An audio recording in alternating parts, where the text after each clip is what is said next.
Bom dia, sejam bem-vindos a todos a essa aula de Pensamento Econômico Neoclássico. E na aula de hoje, a gente vai tentar continuar aquilo que a gente fez na aula anterior, né? Na aula anterior, o que é que a gente estava fazendo? Na aula anterior, a gente falou bastante disso aqui, né? De uma análise de regressão, de como essa estrutura de análise de regressão pode nos ajudar, né? É uma técnica estatística que nos ajuda e faz com que a análise econômica fique mais sofisticada, né? Assim, é muito difícil um economista conseguir analisar a relação entre variáveis e mostrar com clareza qual variável está causando qual, sem utilizar um instrumental estatístico e matemático mais sofisticado. Então, na aula passada, quando a gente começou a falar de economia matemática, a gente falou que a economia matemática pode nos ajudar de duas formas. Primeiro, nos ajuda expressando teorias econômicas, né? Segundo, nos ajuda testando para ver se essas teorias fazem sentido ou não. Então, a gente falou que uma das formas de expressar essas teorias através de gráficos ou equações, né?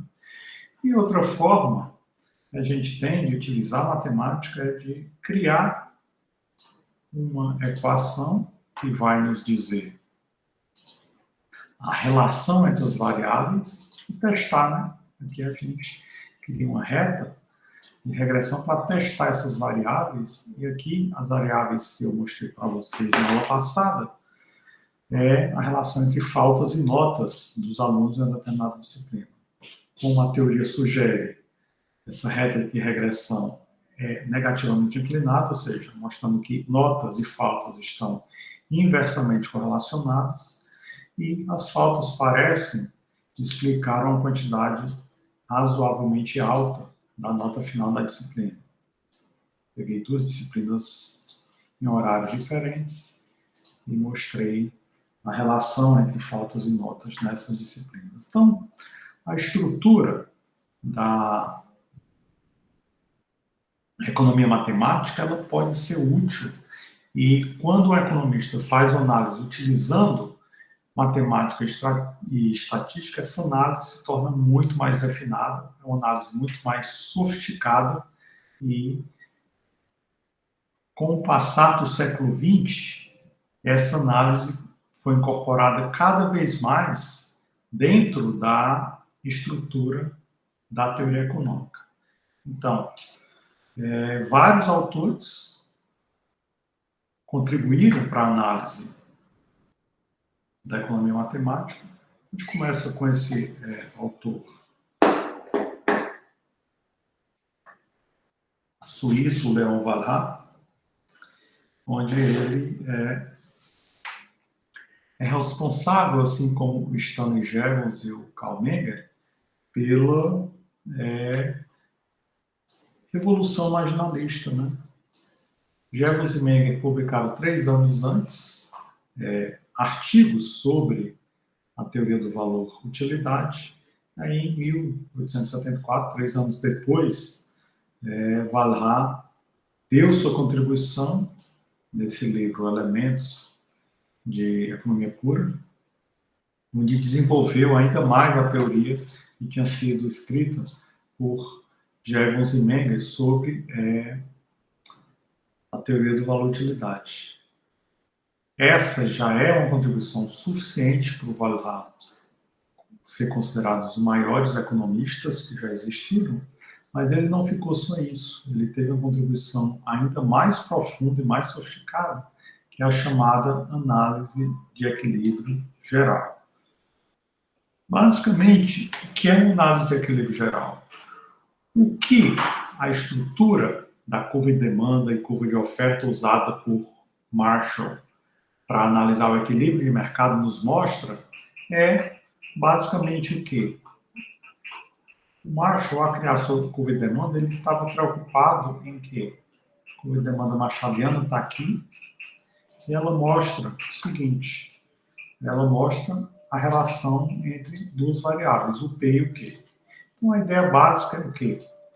A ideia básica é que quando o Q se modifica, isso vai ter impacto no P.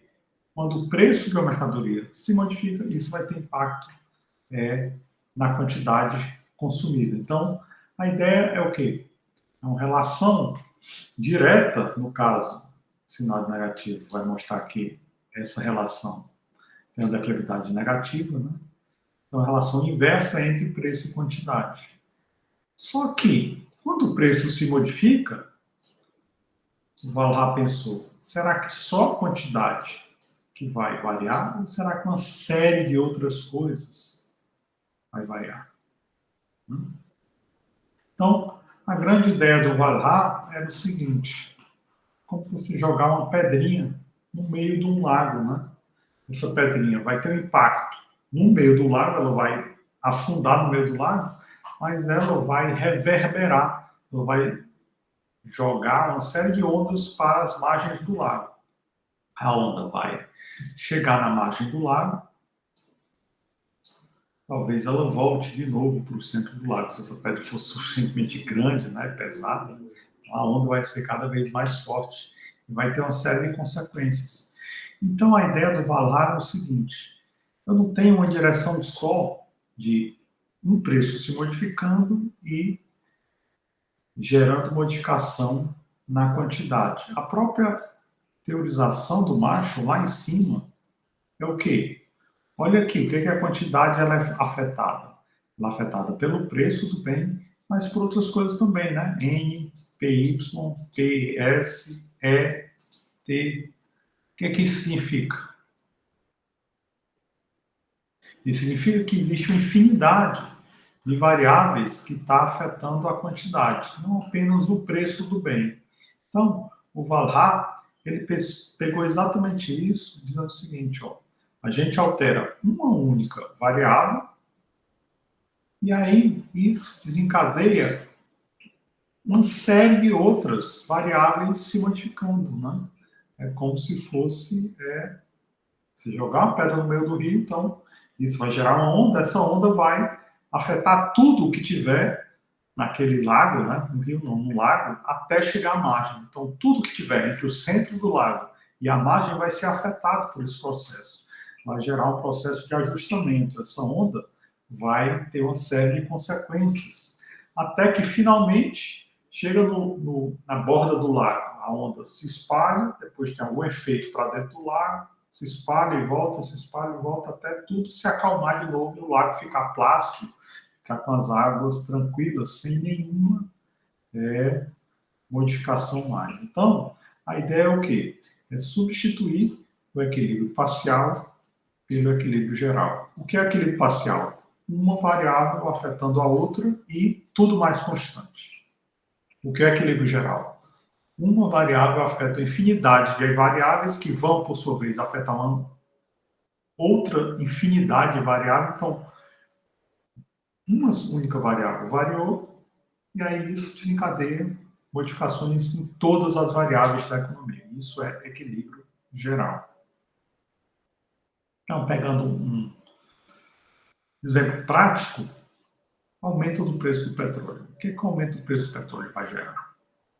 Pela análise do equilíbrio parcial, as pessoas vão consumir menos gasolina, né? Então, a gente vai, pela análise do equilíbrio parcial, o que é que a gente vai ver? A gente vai ver uma curva de demanda que ela é bem inclinada, quase vertical, né? E aí, uma curva de demanda quase vertical vai me dizer o quê? Eu tenho aqui a quantidade, está em outra cor, porque essa cor não dá para ver quase nada. Quantidade, eu vou ter aqui o preço, eu vou ter aqui a demanda.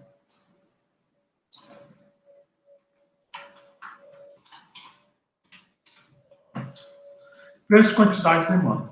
Perfeito. E aí, o que vai acontecer? A curva de demanda me diz que se a quantidade anterior era essa aqui,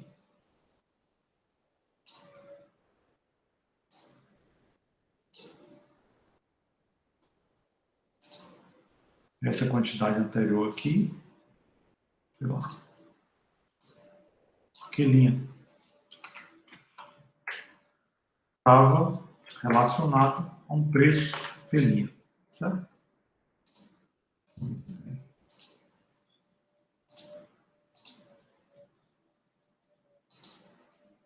Opa, tá lá em cima.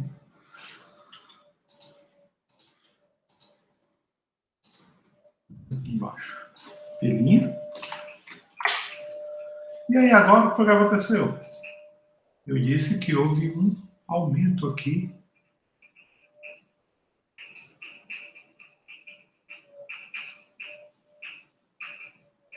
no preço. O petróleo aumentou e o preço do petróleo aumentou. Só que qual é o grande problema do preço do petróleo? O preço do petróleo tem um problema que é o fato de que as pessoas já têm automóveis e as pessoas vão querer, então, utilizar seus automóveis. As pessoas já têm uma determinada rotina, elas já têm uma rotina, o preço do automóvel, o preço da gasolina aumenta, as pessoas estão acostumadas com essa rotina, aí o que acontece? Há um grande aumento do preço, mas a quantidade cai só um pouquinho. Né? Ou seja, quando há um aumento do preço do petróleo, o que a análise de equilíbrio parcial nos diz? A demanda por petróleo vai cair, como tudo mais permanece constante, a gente usa essa propriedade, ceteris paribus, que é no equilíbrio parcial, a gente ignora todas as outras variáveis, parte do princípio que tudo mais permanece constante, só vai ver o efeito de um aumento do preço do petróleo sobre o consumo de petróleo. Então, aqui a gente tem um enorme aumento, uma pequena queda do consumo e pronto, acaba tudo aí. Só que o que a análise de equilíbrio geral faz? A análise de equilíbrio geral faz algo diferente. Pensa o quê? O que acontece quando as pessoas diminuírem a demanda por petróleo? As pessoas diminuem a demanda por petróleo e pensam o seguinte: antes eu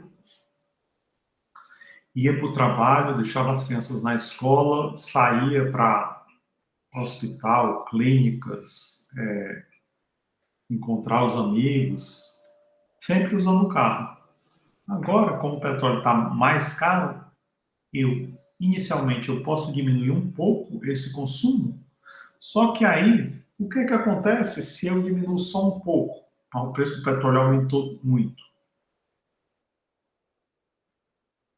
Eu vou devotar uma parcela maior da minha renda para consumir petróleo e uma parcela menor para consumir outras coisas. Né?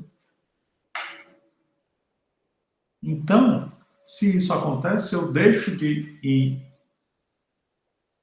a restaurante, eu deixo de ir a cinema, eu deixo de encontrar os amigos, ou pelo menos diminuo muito essas saídas que não sejam saídas essenciais, né?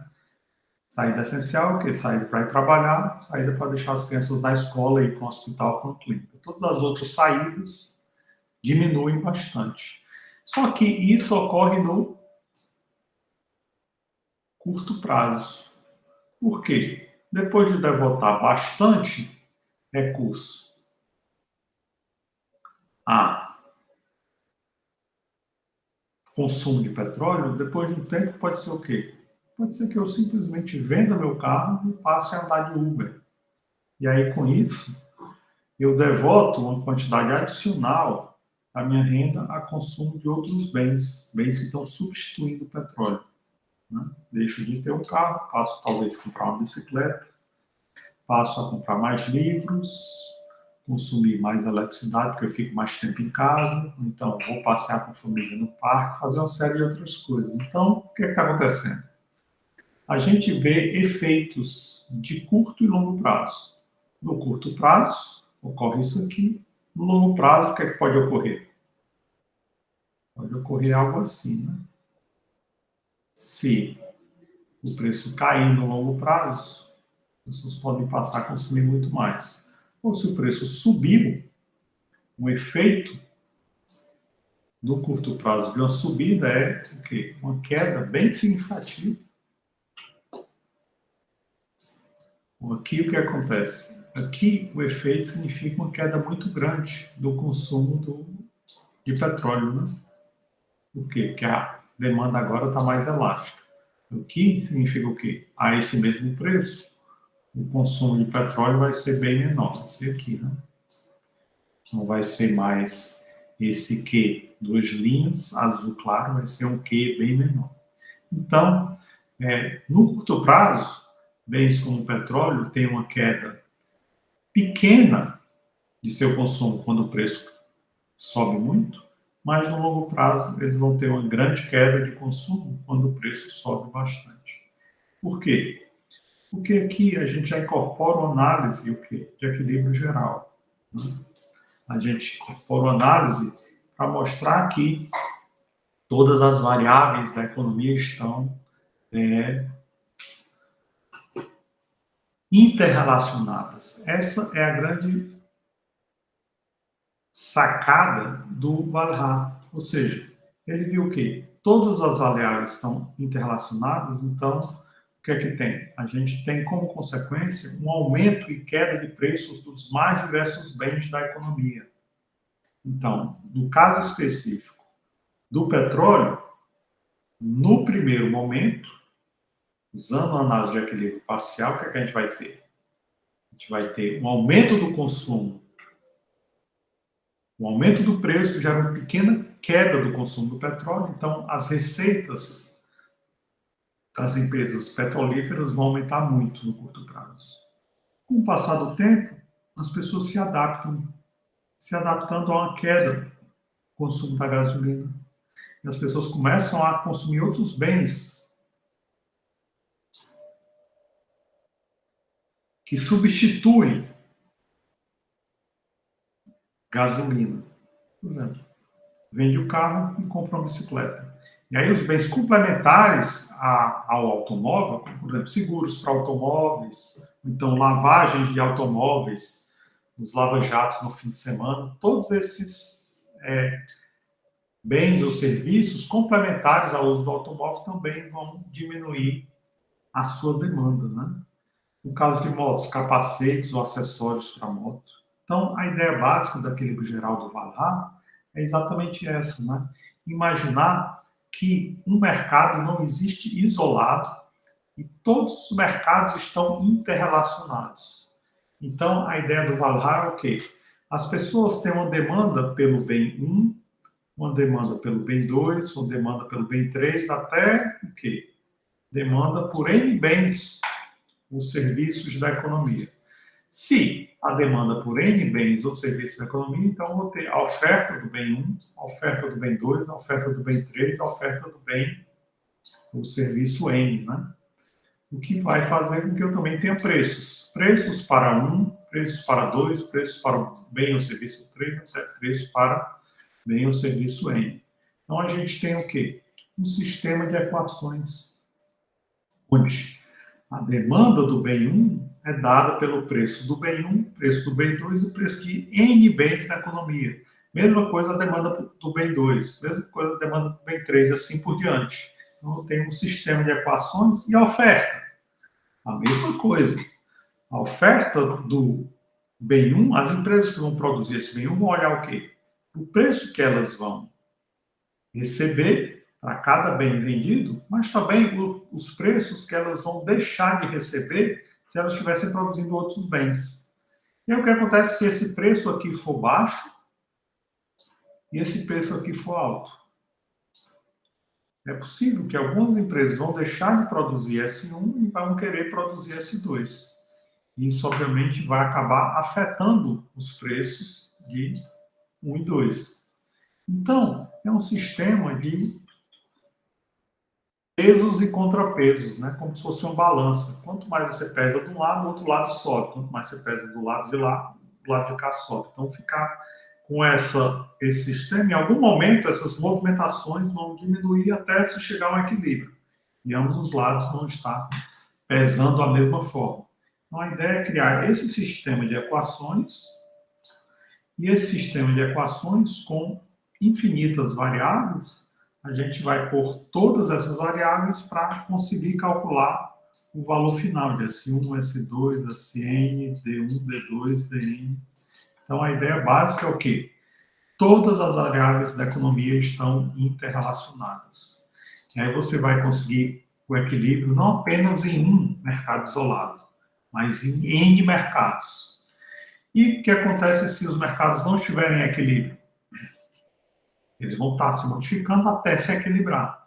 Então, se eu conseguir achar o equilíbrio em N-1 mercados, eu garanto que o enésimo mercado também estará em equilíbrio.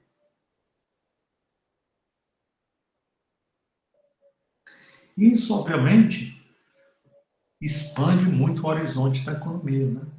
Antes a gente pensava em um único mercado, agora a gente está pensando em todos os mercados interrelacionados. O que acontece se a gente pensar no mercado de automóveis de Fortaleza?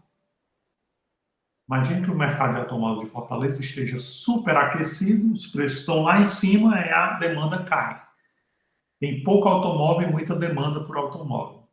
É o que acontece. Como tudo está relacionado, o mercado de automóveis de Juazeiro do Norte, por exemplo, a gente pode pensar que está muito fraco. Os preços estão lá embaixo, porque a oferta está muito grande e quase não há demanda. O que é que vai acontecer? Como o Vale pensa em todos os mercados interrelacionados, vai ocorrer um processo que na economia a gente chama de arbitragem, que é o quê? Pessoas vão sair de Juazeiro do Norte, vão pegar e trazer carros para Fortaleza para vender em Fortaleza. Porque lá os preços são muito baixos, aqui os preços estão muito altos. Então, esses dois mercados que tinham preços diferentes vão se equilibrar. Então, a mesma coisa pode ser pensada em termos de economia nacional, né? O que acontece quando a gente tem uma abertura econômica? O Brasil é um dos países mais fechados do mundo, né? O que acontece quando a gente tem uma abertura econômica? Uma abertura econômica faz com que ocorra esse tipo de fenômeno. O mercado de automóveis no Brasil está com preços absurdamente altos, uma demanda muito forte, pouca oferta. E aí, quando o mercado brasileiro de automóveis se abre, fábricas de automóveis do exterior podem exportar para o Brasil. Quando a gente aumenta as importações, a gente pensa o quê? Muitas indústrias automobilísticas brasileiras, ao vender carros com qualidade inferior a um preço muito alto, vão entrar em falência, né? E isso vai aumentar o desemprego. Aí alguém, se fizer uma análise de equilíbrio parcial, pode pensar, poxa, abrir a economia foi uma tragédia. As empresas que nós tínhamos aqui entraram em falência e o desemprego explodiu. Então, a gente vai pensar que abrir a economia é ruim para o sistema econômico. O que acontece se a gente pensar em termos de equilíbrio geral e não mais em termos de equilíbrio parcial? A gente tem que pensar não apenas na economia do Brasil, mas na economia do mundo inteiro. O que estava acontecendo antes? Havia uma grande produção de automóveis, a demanda era mais baixa, só que alguns mercados específicos, como o brasileiro, estavam com preço muito elevado e a demanda era maior do que a oferta. Quando abre a economia, talvez haja falência e desemprego nesse setor, mas em outros setores que precisavam de automóveis e que não conseguiam exportar, por quê? Não havia caminhões suficientes, não havia ônibus suficientes, não havia carros suficientes. Agora, esses setores vão conseguir exportar, por quê? Porque vão ter disponível ônibus, caminhões e carros. E esses ônibus, caminhões e carros vão ser úteis no processo de produção. Vai ver que eles produzem máquinas e equipamentos que precisam ser transportados. Quando não havia ônibus, caminhões e carros em quantidade suficiente, não podiam transportar esses equipamentos, portanto a produção era menor e aí não exportava. Como? abertura econômica, a falência de algumas empresas do setor automobilístico, o desemprego nesses setores, mas outras empresas agora tendo acesso a caminhões e carros e podendo exportar, vai acontecer o quê? Vai haver uma explosão do emprego nesses setores. Então, talvez nós tenhamos menos emprego no setor automobilístico, mas mais emprego em outros setores da economia. Então, no curto prazo, o resultado talvez seja desemprego, mas no médio e longo prazo, o resultado vai ser aumento do emprego e aumento da diversidade da economia. A economia vai depender menos de um setor e vai ser mais diversa, vai ser capaz de exportar mais e vai mostrar que ela é mais dinâmica. Então, a diferença básica do equilíbrio geral para o equilíbrio parcial é que a análise de equilíbrio parcial é uma análise estática, a análise de equilíbrio geral é uma análise dinâmica. A análise de equilíbrio geral, então, é uma análise que vê a economia de forma mais completa, mais profunda e mais sofisticada. É como você comparar uma foto com um filme.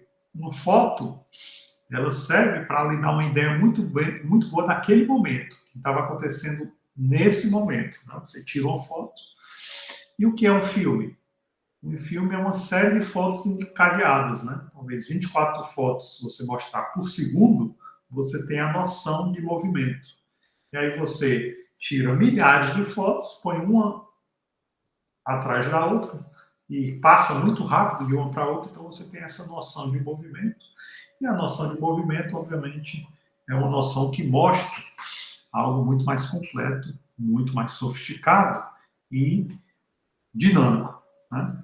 Então é por isso que hoje os economistas limitam muito a análise de equilíbrio parcial e procuram utilizar modelos de equilíbrio geral. Os modelos de equilíbrio geral mais utilizados atualmente são os chamados DSGE, que são modelos que procuram captar uma quantidade muito grande de variáveis da economia para analisar o equilíbrio geral da economia. Então, se você muda uma variável, como, por exemplo, impostos ou gasto do governo, você consegue captar o impacto em toda a economia. E não apenas o que se tinha anteriormente com o equilíbrio parcial. Então, essa é uma grande contribuição do Leon Walras, que é uma contribuição permanente. Até hoje, os economistas, em pleno século XXI, utilizam essa grande ideia, grande sacada de um economista do século XIX. Brilhante isso, né? Obviamente, a influência do Leon Walras é uma influência permanente na economia, ele influenciou uma série de outros economistas, inclusive economistas como o Vassili Leontiev, que ganhou o Prêmio Nobel de Economia em 1973, e ele foi bastante influenciado pelo Walras ao construir algo que ficou conhecido como matriz de insumo-produto. O que é a matriz de insumo-produto? Em 1936, o Leontiev escreveu nessa revista, Review of Economics and Statistics, uma tabela de insumo-produto. A ideia básica do Leontiev é fazer algo semelhante ao que o Walras tinha pensado, utilizando uma influência também de um autor francês chamado François Quesnay, onde o François Quesnay escreveu esse livro, Tableau Économique, onde ele via a economia como um quadro. Né? Tableau Économique é o que? Quadro econômico. Onde ele via todos os setores produzindo e distribuindo sua produção para outros setores. E aí o Leontiev pensou, utilizando essa noção do equilíbrio geral de Walras, ele pensou no seguinte: e se eu pegar uma cidade ou um estado, qualquer fronteira, qualquer local determinado geograficamente, e pensar o seguinte: eu vou pensar nos setores daquela cidade, quanto cada setor está produzindo, quanto cada setor está consumindo. Então, ele, em seu artigo inicial, dividiu a economia em 46 setores e pensou o seguinte: esse setor, quanto ele está produzindo para os outros 45 setores e quanto, em termos de insumos, ele está comprando dos outros 45 setores para produzir. Então, ele produz uma parte para si próprio, uma parte para os outros 45 setores, e ele consome uma parte de si próprio e uma parte de todos os outros 45 setores. Então, ele tentou pôr isso numa matriz, né? E aí, ao pôr isso numa matriz, o que é que ele fez? Ao pôr isso numa matriz, ele fez mais ou menos o seguinte. Ele criou uma matriz, se a gente pensar aqui, uma matriz setor 1, setor 2, setor 3. Né? Aqui eu vou fazer o quê? Uma matriz.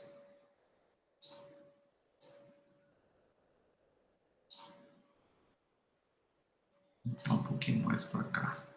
O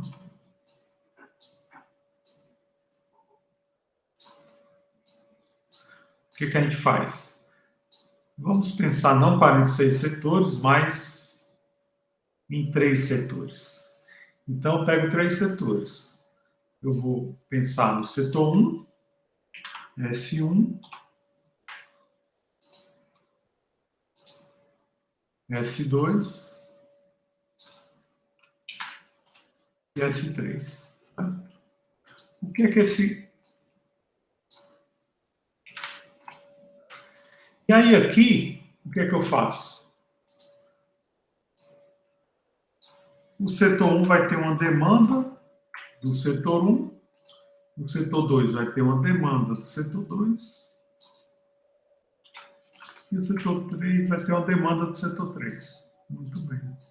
E aí, basicamente, o que é que elas vão fazer? Aqui haverá números, né? Sei lá. 27, aqui. 33, e aqui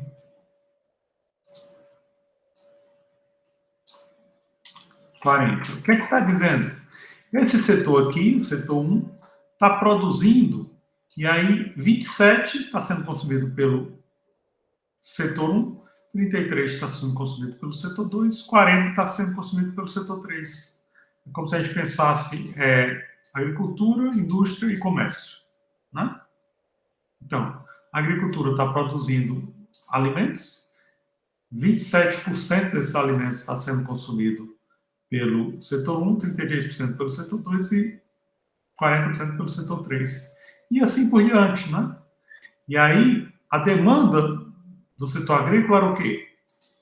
27% era demandado do setor 1. Eu vou botar aqui, sei lá. Opa. 52% do setor 2 e o que é que resta? 21% do setor 3, né? Tem que somar. Certo? Isso. Mais ou menos isso, né? Então, ele completou toda essa tabela, toda essa matriz, para correlacionar quanto cada setor estava vendo, né? Quando cada setor estava consumindo em um setor e produzindo para outro setor. E aí a grande questão é, isso é importante, é interessante, é rico, é muito sofisticado, né? Esse pensamento. É um pensamento muito sofisticado, muito interessante, muito rico. E, obviamente, por essa contribuição, o grande Jeff acabou ganhando o Prêmio Nobel de Economia. Obviamente, hoje, vários setores da economia utilizam, vários países utilizam essa noção de matriz de um produto exatamente para saber a evolução disso. quanto cada setor está produzindo, quanto cada setor está consumindo e de onde para onde. Né? É muito interessante, muito importante ver esse tipo de coisa, porque aí se tem uma visão boa da economia. Aqui a gente põe o quê? 33, sei lá,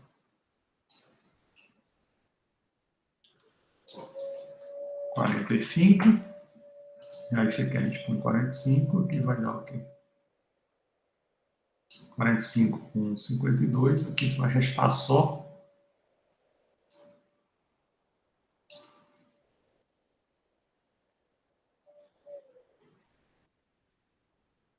3. Mas 5 foi muito, né? 35 talvez seja melhor. 35. E aqui vai restar 7, 87, 13. Pronto. 13. 13. E aí aqui, 33 com 35, aqui resta o quê? 32, né? 32. Certo? E aqui vai restar o quê? 47. Será que está certo tudo isso? 47.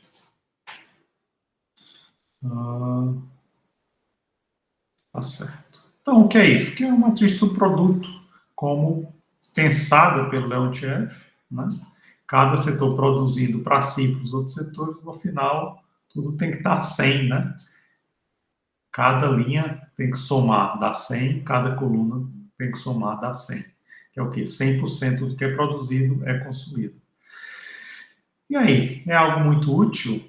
Certamente, para fazer estudos e para analisar a evolução da economia é extremamente útil, mas isso não é livre de críticas, né? Qual era a crítica?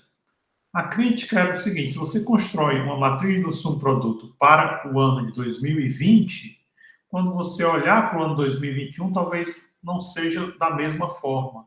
Ou seja, a matriz de subproduto é um pouco como uma foto, não é tanto quanto um filme, né? Por quê? Porque as mudanças tecnológicas transformam as coisas.